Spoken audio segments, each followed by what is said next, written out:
আল্লাহ যখন কোনো বান্দার উপর খুশি হন তখন ঘরে মেহমান পাঠান, বৃষ্টি দেন আর কন্যা সন্তান দান করেন।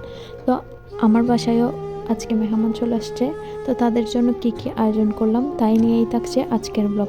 আসসালামু আলাইকুম সবাইকে, কেমন আছেন সবাই? আশা করছি সবাই ভালো আছেন। আমি আল্লাহর রহমতে অনেকটা ভালো আছি। তো আজকে হচ্ছে আমার বাসায় খুবই ছোটোখাটো কয়েকজন মেহমান আসছে, আমার খুবই কাছের মানুষ। তো তাদের জন্য দুপুরে মোটামুটি ছোটোখাটোভাবে খাওয়া দাওয়া করছি আমরা সবাই মিলে। তারপরে হচ্ছে বিকালবেলা তারা বলতেছিল যে তারা আমার হাতের বিরিয়ানি খাবে। তো আমি তো তেমন একটা ভালো রান্না পারি না, রান্না বলতে বেশি যেগুলা রান্না মানে বেশি বা এই ধরনের যেগুলো রান্না ওইগুলো একটু কম পারি। তো তারা বলতেছিল যে আমরা হেল্প করবো, সমস্যা নাই, আসো করি। তো তার জন্য সবগুলো কেটে কুটে নিলাম, সবই তো দেখলেন। তারপরে কেটে কুটে নিয়ে এখানে রান্না করতে চলে আসছি যেহেতু মানুষ একটু বেশি ছিল, তার জন্য একটা বড় হাঁড়ি নিছি। তারপরে হচ্ছে সব মশলা দিয়ে কষিয়ে নিলাম, তারপরে এখন হচ্ছে বিরিয়ানির মশলা দিয়ে দিচ্ছি।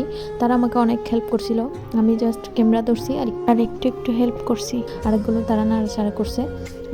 আমার সবাই বাবার বাড়ি শ্বশুরবাড়ি সবাই মানুষ হচ্ছে মানে খুবই ফ্রেন্ডলি। তো এখন যারা আসছে তারা হচ্ছে আমার শ্বশুর বাড়ির দিক দিয়ে আত্মীয়। তো আমি বলতেছিলাম যদি মজা না হয় কি হবে, তারা বলতেছিল যে যেমনই হয় তেমনই, কোনো সমস্যা নাই।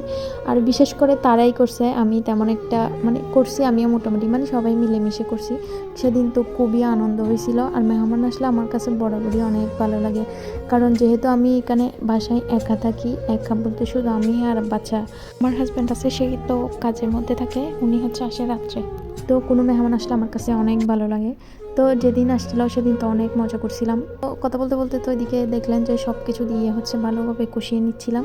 তারপরে হচ্ছে মানে অনেকেই বিরিয়ানি অনেক রকম করে থাকেন, হয়তো অনেকে অনেক সুন্দরভাবে করেন, কিন্তু আমরা হচ্ছে যা পারি তা, যে মেহমানগুলো আসছিলো ওইগুলো আমার মতো ছোটোখাটো মানুষ, তো আমরা সবাই মিলে যা পারছি তাই করছি। কিন্তু হচ্ছে রান্নাটা অনেক মজা হয়েছিল আর দেখতে অনেক সুন্দর লাগতেছিল। তারপরেও এখান থেকে আরও বাস্তবে অনেক বেশি সুন্দর লাগছিল। যেহেতু আমার রান্নাঘরে তেমন একটা আলো আসে না, তো তার জন্য ভিডিওগুলো তেমন একটা সুন্দর হয় নাই, কিন্তু তারপরেও বাস্তবে আর সুন্দর লাগছিল। তারপরে হচ্ছে চালগুলো দিয়ে দিলাম। এখানে হচ্ছে চালগুলো একটু কষিয়ে নিচ্ছিলাম। একটা জিনিস কি জানেন, চাল যদি অনেকক্ষণ ধরে একটু ভালোভাবে কষিয়ে নেওয়া হয় বা বেজে নেওয়া হয় তখন বিরিয়ানি বা পোলাও খুবই হচ্ছে জর্জরা হয়। তো এখানে হচ্ছে তারপরে কষানোর পরে অনেক পরিমাণ পানি দিয়ে দিলাম, মানে যতটা প্রয়োজন হয় আর কি, ঢাকা দিয়ে দিলাম। তো এগুলো করতে করতে কোনো রকম রান্না করছি। তো করার পরে যে ক্লিপ নিব ওই ক্লিপটা নেওয়ার জন্য মনেই ছিল না। তো তারা চলে যাওয়ার জন্য যেহেতু তাড়াহুড়া করতেছিল, আমি এদিকে ভাত বাড়ার পরে সালাডটা করতেছিলাম। বিরিয়ানির সঙ্গে মাখা সালাডটা আমার কাছে বেশি ভালো লাগে। তারপরে আমরা সবাই মিলে খাওয়া দাওয়া করে নিলাম। খাওয়া দাওয়া করার পরে তাদেরকে বিদায় দিলাম। তো এদিকে তো আপনাদেরকে লাস্ট ক্লিপ দেখাইতে পারলাম না, তবে আপনারা যদি চান আমার পেজে গিয়ে হচ্ছে আমি ছবি আপলোড করছি, ওইটা দেখতে পারেন যদি ফাইনাল লুক দেখতে মন চায় আর কি আপনাদের। তো আজকের মতো এখানেই বিদায় নিচ্ছি, অনেক কথা বললাম, আমার ভুল ত্রুটি হইলে ক্ষমা করে দিবেন। দেখা হবে নতুন কোনো ভিডিওতে। আল্লাহ হাফেজ।